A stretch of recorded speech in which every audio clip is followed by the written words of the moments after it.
তিনি যদি সিংহম হন তাহলে আমিও পুষ্পা, ঝুঁকবে না। তো এমনই ডায়লগ দিতে দেখা গেল। মানে এখন অজয় পাল শর্মা, এনকাউন্টার স্পেশালিস্ট অজয় পাল শর্মা ভিএস জাহাঙ্গীর খান, এটা এখন চলছে ট্রেন্ডিংয়ে। মানে ঘটনাটা কি ঘটেছে, নিউজ মিডিয়া খুললে যেটা আমরা দেখতে পাচ্ছি সেটা হচ্ছে এনকাউন্টার স্পেশালিস্ট উত্তরপ্রদেশ থেকে এখানে এসেছে যাতে স্বচ্ছভাবে ভোট করা হয়, নির্বাচন কমিশন পাঠিয়েছে বলে জানা যাচ্ছে। কেন পাঠানো হয়েছে সেটা আসল সত্যিটা কি, আর এই যে এনকাউন্টার স্পেশালিস্ট অজয় পাল শর্মাকে পাঠানো হয়েছে সেইটা নিয়ে মামলা চলে যায় হাইকোর্ট পর্যন্ত। হাইকোর্ট শেষে কি বলছে আজকে সেটা নিয়ে আলোচনা করব। আমাদের ইউটিউব চ্যানেলটাকে একটা সাবস্ক্রাইব করে দাও, ভিডিওটাকে একটা লাইক দাও, পুরো ভিডিওটা স্কিপ না করে তোমরা দেখো, তাহলে অনেক কিছু জানতে পারবে। দেখো, এই যে অজয় পাল শর্মাকে নিয়ে যদি প্রথমে কথা বলি, একজন আইপিএস অফিসার 11 ব্যাচের উত্তরপ্রদেশের। তিনি আগে পেশায় একজন ডেন্টিস্ট ছিলেন, মানে দন্ত চিকিৎসক ছিলেন। তো ডেন্টিস্ট থেকে পরে তিনি এই পেশায় যোগ দেন, আইপিএস পেশায়। তো আইপিএস অফিসার পদে তিনি যোগ দেন। এবারে তার নামে সিংহম উপাধিটা দেওয়া হয়েছে। তিনি অতীতে বিভিন্ন কড়া পদক্ষেপ নিয়েছেন বলে জানা যায়, ঠিক আছে। এবারে এই যে ঘটনাটা ঘটেছে আমাদের দক্ষিণ 24 পরগনার ফলতায়, সেখানে তৃণমূলের একজন প্রার্থী জাহাঙ্গীর খান, তার অনুগামীরা নাকি ভোটারদের কাছ থেকে ভোটার কার্ড কেড়ে নিচ্ছে এবং কিছু ইস্যু ক্রিয়েট করা হয়েছে বলে দাবি, অভিযোগ করা হয়েছে এটাই। তো এই যে ভোটদানে হয়তো বাধা দেওয়া হয়েছে বা কিছু হুমকি দেওয়া হয়েছে বলে দাবি, তার জন্যই নির্বাচন কমিশন যাতে সুষ্ঠুভাবে স্বচ্ছভাবে ভোটটা হয় সেই জন্য নির্বাচন কমিশন এই এনকাউন্টার স্পেশালিস্টকে পাঠিয়েছে অজয় পাল শর্মাকে। অজয় পাল শর্মা নাকি সেই জাহাঙ্গীর খানের বাড়িতে যান এবং নাকি বলেন যে কোনো রকম পাকামি করলে বা এরকম তিনি একটা বলেছেন যে তখন কিন্তু কেঁদে লাভ নেই, মানে যদি এরকম কিছু করা হয় তাহলে পাল্টা ব্যবস্থা নেওয়া হবে। তিনি এমনই একটা কথা বলছেন, ঠিক আছে। তো এই জাহাঙ্গীর খান তিনি নাকি পালিয়ে গিয়েছিলেন বলে নিউজ মিডিয়ায় দাবি করা, আমি শুনেছিলাম, নিউজ মিডিয়ায় দেখছিলাম যে এমনটাই খবর যে তিনি পালিয়ে গিয়েছেন। কিন্তু আমি দেখছিলাম যে সোশ্যাল মিডিয়ায় লেখালেখি হচ্ছিল যে তিনি পালিয়ে গেলেন, তাহলে তিনি কি করে আবার মিডিয়ার সামনে এসে বলছেন যে তিনি যদি সিংহম হন তাহলে আমিও পুষ্পা, ঝুঁকবে না, তার নাকি কোনো অন্যায় নেই, এমনটাই দাবি জাহাঙ্গীর খানের। তো ওদিকে নাকি আবার তৃণমূলের পক্ষ থেকে হাইকোর্টে মামলা করা হয় দলটার পক্ষ থেকে যে এই অজয় পাল শর্মা এখানে এসে নাকি নির্বাচনে নাকি বিধি লঙ্ঘন করেছেন, এমন একটা বলে দাবি করা হয়। কিন্তু ওদিকে হাইকোর্ট মামলাটা খারিজ করে দেয়, বলে যে তার মানে এটাই বোঝাচ্ছে যে অর্থাৎ এই অজয় পাল শর্মার তার ডিউটিতে কোনো বাধা নেই, মানে তিনি যে কড়া পদক্ষেপটা নিচ্ছেন যাতে স্বচ্ছভাবে ভোটটা করা হয়, কোনো রকম উল্টোপাল্টা ঘটনা যেন না ঘটে, সেটাতে তার ডিউটিতে কোনো মানে কোনো কড়া নির্দেশ হাইকোর্ট থেকে নেই, মানে কোনো রকম প্রবলেম বাধা নেই, এটাই যতদূর হাইকোর্টের নির্দেশ অনুযায়ী বোঝা যাচ্ছে। তো এবার যদি বলি ভালো দিক দেখো, যদি সত্যি ভোটারদের জন্য ভয়ের পরিবেশ তৈরি হয়ে থাকে, তারা যদি সত্যি হুমকি বা হুঙ্কারের মধ্যে পড়ে থাকেন, তাহলে এই যে কড়া ব্যবস্থাটা নেওয়া হয়েছে, এই যে আইপিএস অফিসারকে পাঠানো হয়েছে, সেটা একদিকে তাদের পক্ষে ভালো যে তারা নির্বিঘ্নে নির্দ্বিধায় ভোট দিতে পারবে। আর আরও একটা কথা, তৃণমূল দাবি করছে যে অজয় পাল শর্মার অতীতে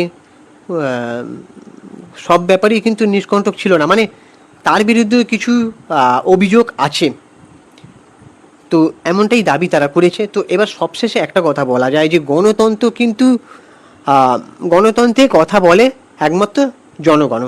তো জনগণ যেটা চাইবে সেটাই হবে। তো জনগণ কি মানে এই যে অজয় পাল শর্মাকে পাঠানো হয়েছে তার জন্য কি নির্দ্বিধায় ভোট দিতে পারবে, নাকি একদিকে রাজনৈতিকবিদদের যে হুঙ্কার সেটা, নাকি অজয় পাল শর্মার কড়া পদক্ষেপ বা কড়া শাসন, কোনটার জয় হবে যদি সত্যি হয়ে থাকে? আর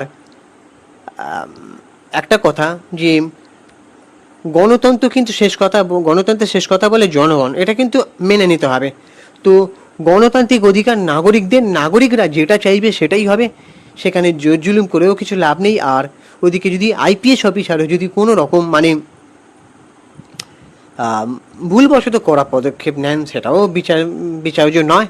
কারণ আমি নিরপেক্ষভাবে কথা বলতে চাই এখানে, কারণ আমি একপক্ষ হয়ে কথা বলবো না, কারণ আমি সাধারণ মানুষের দলে। নাগরিক যেটা চাইবে সেটাই হবে।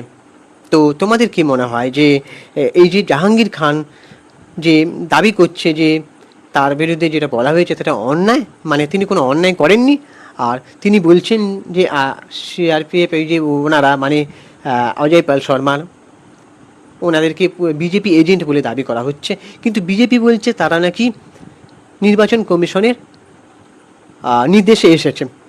তো তোমাদের কি মনে হচ্ছে কে ঠিক, জাহাঙ্গীর খান ঠিক নাকি ওদিকে অজয় পাল শর্মা?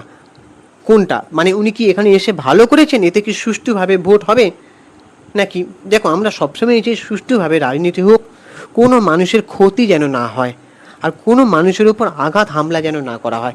মানুষের গণতান্ত্রিক অধিকার, সে কে কাকে ভোট দেবে না দেবে, তবে যে দলই ক্ষমতায় থাকুক না কেন, সাধারণ মানুষের হয়ে ভাবতে হবে, সাধারণ মানুষের হয়ে কাজ করতে হবে। রাজনীতি মানে শুধুমাত্র জনগণের সেবা করা, শুধুমাত্র জনগণের সেবার বদলে জনসভায় স্লোগান দেওয়া বা ভাষণ দেওয়া বা প্রচার করা, এটা কিন্তু শুধু নয়। সাধারণ মানুষের কী কী দাবি আছে সেটা মানতে হবে। যেমন ওদিকে 1500 টাকা করে লক্ষ্মীর ভাণ্ডার, ওদিকে আবার বিজেপিও বলছে 3000 টাকা করে লক্ষ্মীর ভাণ্ডার দেবে।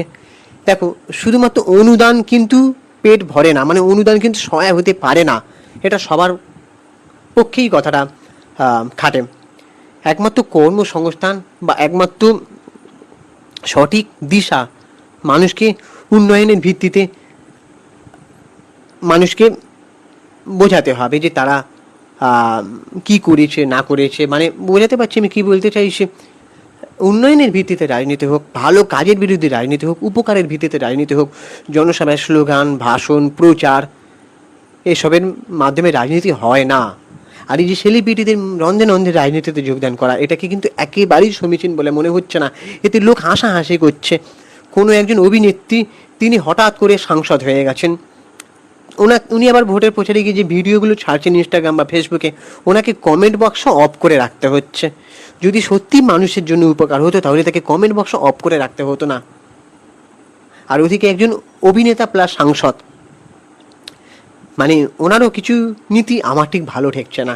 ঠিক আছে, ঘাটাল মাস্টার প্ল্যান এখনও ঠিকঠাক হলো না, তারপরে ওদিকে আবার আরও পরমবতী থেকে শুরু করে অঙ্কুশ, তারপরে ওদিকে আবার দেখতে পাচ্ছি বনি সেনগুপ্ত, সেও আবার বলছে আমরা এখন অভিনয়ের নায়ক নায়িকা নই, হ্যাঁ মানে আমরা এখন তৃণমূলের প্রার্থী।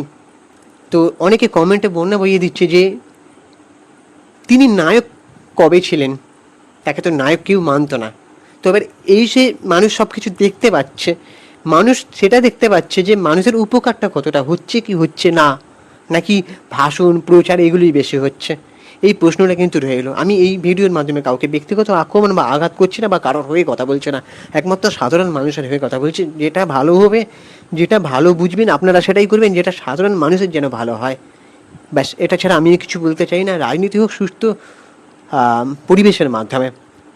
আপনাদের গণতান্ত্রিক অধিকার, আপনারা কাকে ভোট দেবেন, যাকেই মানে আপনি যাকেই ভোট দেবেন মনে করবেন সেটার পরিবর্তে যেন আপনার উপকার হয়, কারণ কে বলতে পারে আপনার একটা সিদ্ধান্তের ফলে অনেক কিছু পরিবর্তন হতেও পারে। এবার ব্যাস, এটা আমার আর কিছু বলার নেই। এবার তোমাদের কি ওপিনিয়ন অবশ্যই কমেন্ট বক্সে জানাতে পারো। আর আমাদের ইউটিউব চ্যানেলটাকে সাবস্ক্রাইব করে দাও, ভিডিওটাকে একটা লাইক দাও।